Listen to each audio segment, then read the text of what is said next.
नमस्कार, आप देख रहे हैं टीएनपी न्यूज और मैं आपके साथ हूं चंदा यादव। आरएलडी प्रमुख जयंत चौधरी समरसता अभियान पर निकल चुकी हैं।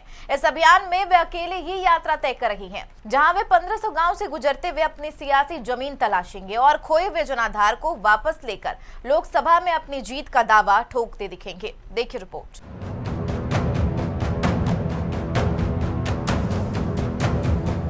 राजनीति में सियासी यात्राओं का अपना महत्व है। पहले राहुल भारत जोड़ो यात्रा पर निकले, फिर प्रशांत किशोर ने जनसुराज यात्रा शुरू हुई और अब आरएलडी प्रमुख यात्रा पर निकल पड़े हैं। ये सभी यात्राएं भले ही अलग हों, लेकिन सबका मकसद सत्ता के शिखर तक पहुंचना है।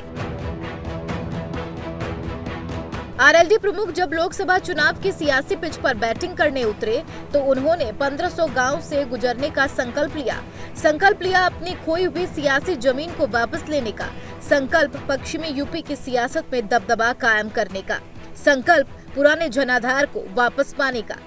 140 गांवों की गलियों और चौपालों से होते हुए जयंत हर गांव वासी से समर्थन की अपील कर रही है और हर अपील के साथ 2024 की सियासी जमीन तलाश रही है।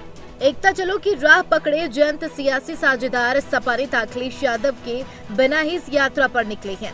जयंत के दिमाग में दो बातें चल रही है। पहली ये कि बीजेपी के रथ को कैसे रोका जाए और दूसरी ये कि बिना सियासी सहारे के पश्चिमी उत्तर प्रदेश में पैठ कैसे बनाई जाए।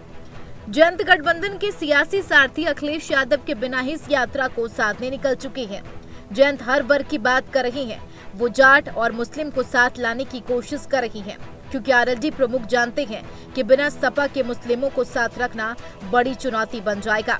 ऐसे में उनकी समरसता अभियान ब्रह्मास्त्र का काम कर सकता है, क्योंकि जहां चौधरी चरण सिंह नहीं गए, जहां अजित सिंह नहीं पहुंच पाए, वहां जयंत चौधरी जा रही हैं। निकाय चुनाव की दरार सबने देखी। सार्वजनिक तौर पर भले ही कोई कुछ ना बोल रहा हो, लेकिन दिलों में कड़वाहट बरकरार है।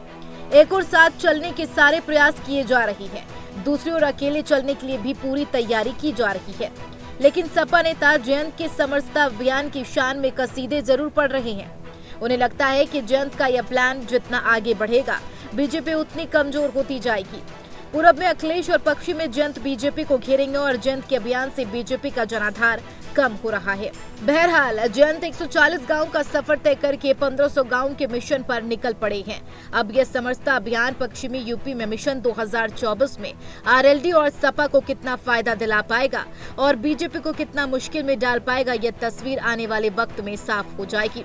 लेकिन इतना जरूर है कि जयंत समरसता अभियान से बड़े बदलाव की उम्मीद जरूर लगाए बैठी हैं। Bureau report, TNP news.